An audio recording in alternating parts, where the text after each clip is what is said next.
ก็ยินดีทุกคนเข้าสู่ TR Podcast ก็ในมื้อนี้เนาะประเด็นหลักๆเนาะของการเฮ็ดวิดีโอเนาะที่จริงทุกคนบ่ต้องสงสัยเลยว่าข้อยเป็นไผเนาะเพราะว่าเออก่อนที่ข้อยจะส่งมอบปึ้มเนาะให้กับหมู่เนาะเพราะว่าข้อยยืมปึ้มจากหมู่เนาะก็เลยอยากที่จะมา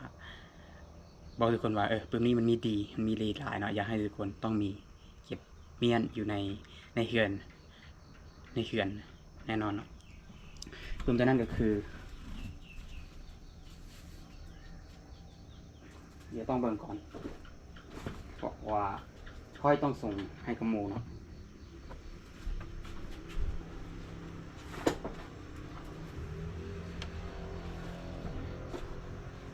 ค่อยต้องส่งให้กับหมู่เนาะแต่ว่าตอนนี้มันกำลังหาบ่เห็น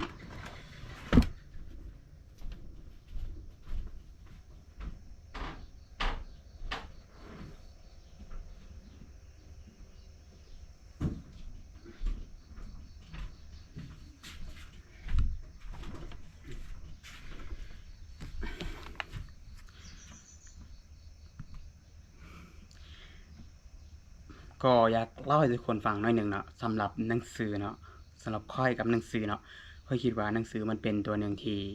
เป็นครูที่ดีที่สุดเป็นหมู่ที่ดีที่สุดและมันเป็นตำราชีวิตที่ดีที่สุดสำหรับค่อยเนาะก็รู้สึกว่ามักหลงใหลในการอ่านหนังสือเนาะแล้วก็มันมีประโยคหนึ่งที่เขามักเว้าหลายๆต่อหลายสถานการณ์ที่เราได้ยินได้รับฟังเนาะนั่นก็คือเนาะสิ่งที่มีอิทธิพลที่สุดนั่นบ่แม่นโซเชียลมีเดียเนาะแต่มันคือหนังสือเนาะแต่เราจะค่อนข้างที่จะอาจจะมีความขัดแย้งกับประโยคตัวนี้เนาะเพราะว่าบางคนก็บอกว่าโซเชียลมีเดียนี่มันมีอิทธิพลที่สุดก็มันจะตรงกันข้ามกันเล็กน้อยเนาะกับความหมายเนาะ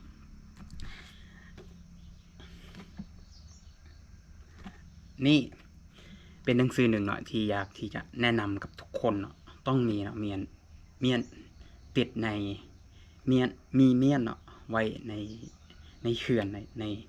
จักโต๊ะนั่งเฮ็ดเวียกจักโต๊ะตัวเองเนาะ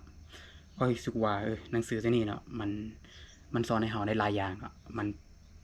ปลูกฝังมันจะเฮ็ดให้เรามีจิตใต้สำนึกที่มี mindset ในทิศทางที่เป็นบวกเกี่ยวกับเงินเนาะและก็เฮ็ดให้เรารู้จักว่าถ้าสิ่งใดที่มันเคยเกิดขึ้นแล้วและสิ่งนั้นมันเป็นแบบ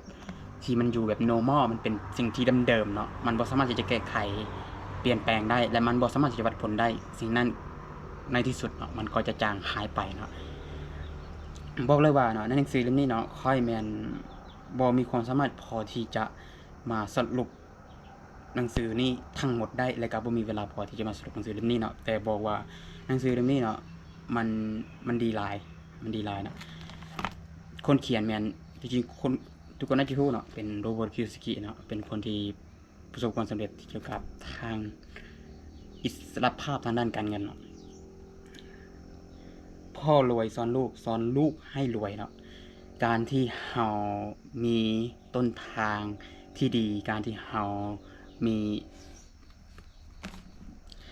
ต้นทางที่ดีเนาะเราก็ยอมมีโอกาสเหนือกว่าคนอื่นเนาะแต่ถ้าเราบ่มีต้นทางที่ดีบ่มีเส้นทางที่หลักๆเป็นหลักแหล่งแล้วเราก็สามารถที่จะปลูกฝังตัวเองเราสามารถที่จะเติมแต่งตัวเองให้เป็นบุคคลที่เราต้องการในอนาคตได้โดยการเปิดใจรับหนังสือจากเล่มหนึ่งตำราจากเล่มหนึ่งสังคมจากสังคมหนึ่งหรือว่าที่ทำงานจากที่ทำงานหนึ่งนะที่มันตอบโจทย์เราและคิดว่ามันจะสามารถไปต่อได้สำหรับหนังสือเล่มนี้เนาะจะเว้า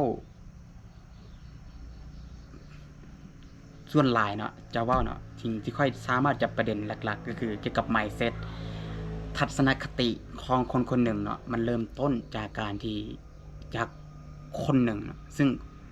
คนนั้นเนาะที่มีอิทธิพลที่สุดนั่นคือครอบครัวเรานั่นก็คือพ่อแม่ญาติพี่น้องที่อยู่ข้างๆมีอิทธิพลต่อเราหลายบ่ว่าจะเป็นครูอาจารย์ต่างๆที่เราได้รับการปลูกฝังตั้งแต่เริ่มแรกในการเปิดใจรับสิ่งนั้นเข้ามาในชีวิตเนาะดังนั้นเนาะถ้าคนที่อยู่อ้อมข้างมีอิทธิพลต่อเราและสิ่งที่เขาส่งต่อสิ่งนั้นมันก็จะเปลี่ยนแปลงชีวิตเรา ก็มันจะมี2ตัวอย่างเนาะที่เราต้องคิดแล้วก็คำตอบตรงนั้นมันอยู่ในตัวเนาะสมมุติว่ามี2เรื่องเนาะเรื่องหนึ่งก็คือเป็นเรื่องที่ดีเนาะส่ง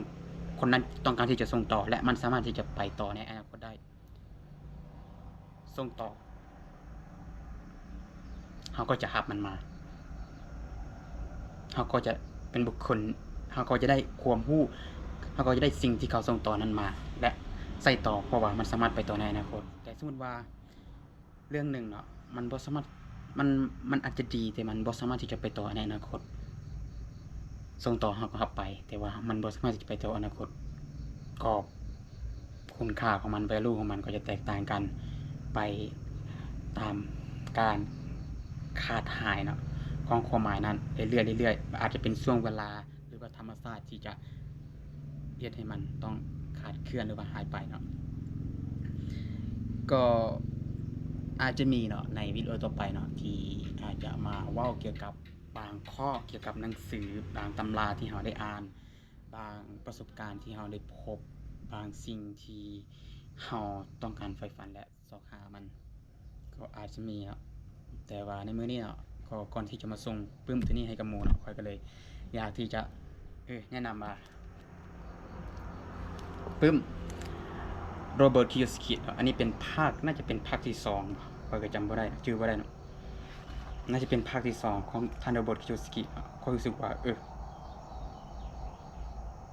มันดีหลายเนาะแล้วก็หลักๆเนาะปึ้มนี่เนาะจะเว้าเกี่ยวกับโรงเรียนเนาะโรเบิร์ต คิโยสกิเนาะเป็นคนหนึ่งที่มีความคิดทัศนคติต่อต้านเกี่ยวกับโรงเรียนต่อต้านเกี่ยวกับบ่แม่นต่อต้านเกี่ยวกับจริงๆอยากเว้ารวมๆเนาะบ่แม่นแต่ต่อต้านเกี่ยวกับโรงเรียนแต่ว่าต่อต้านเกี่ยวกับระบบการศึกษาที่มันบ่สามารถที่จะ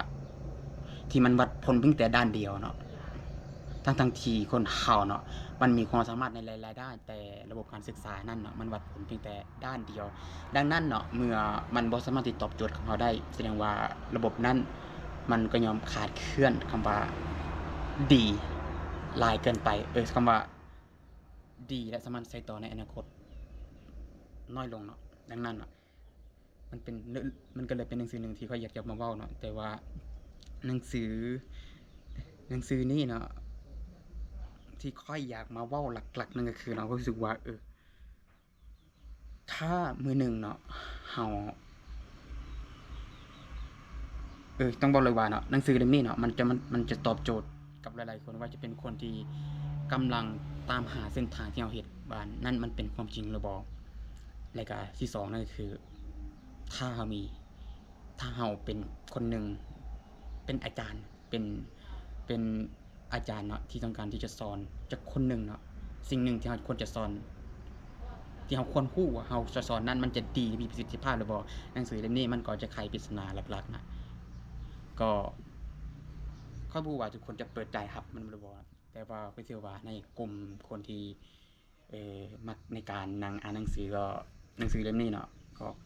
เป็นหนังสือที่แบบทุกคนมีอยู่แล้วเนาะก็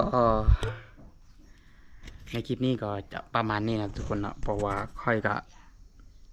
บ่ได้สรุปเนื้อหาตัวนี้เนาะเต็มเพราะว่าบ่ได้มีเป้าหมายเนาะเพราะว่าต้องเบิ่งอีกหลายๆอย่างเวลาเราเพียงพอที่จะมาสรุปเนื้อหาในหนังสือเล่มนี้หรือบ่แล้วก็เรามีความสามารถที่จะมาสรุปทั้งหมดในวิดีโอเดียวในหนังสือเล่มนี้ได้หรือบ่อันนี้ต้องติดตามเบิ่งในเอพิโซดต่อไปเนาะบางทีอาจจะมีหรือว่าค่อยอาจจะแยกแต่ละประเด็นในหนังสือเล่มนึงอาจจะแยกเป็น 5-6 ประเด็นแล้วมาเว้าแต่ละประเด็นที่รู้สึกว่าสังคมสิ่งประเด็นที่มันมีความสนใจที่สุดในสังคมแล้วก็เราก็มีความสนใจในประเด็นนั้นเนาะเพราะว่าเราก็มีความสนใจในเกี่ยวกับวิธีนี้อยู่แล้วเนาะก็ประมาณนี้ทุกคนก็อันนี้แม่น TR Podcast เนาะจะเอาเรื่องเล็กๆน้อยๆแต่ละอย่างมาเว้ามารวมนำกันเนาะคิดว่าเรื่องนี้มันมีประโยชน์มันน่าจะส่งต่อประโยชน์ส่งต่อคุณค่ากับทุกคนกำลังต้องการพัฒนาตัวเองต้องการที่จะเป็นคนที่มีคุณภาพกว่าเก่าต้องการเป็นคนที่มีวินัย หลายขึ้นกว่าเดิมเนาะก็หวังว่าพอดแคสต์นี้จะสามารถช่องนี้จะสามารถเติมเต็มช่องว่างหรือว่าจะเป็นเพื่อนอีกช่องว่างหนึ่งเนาะให้กับทุกๆคนเนาะ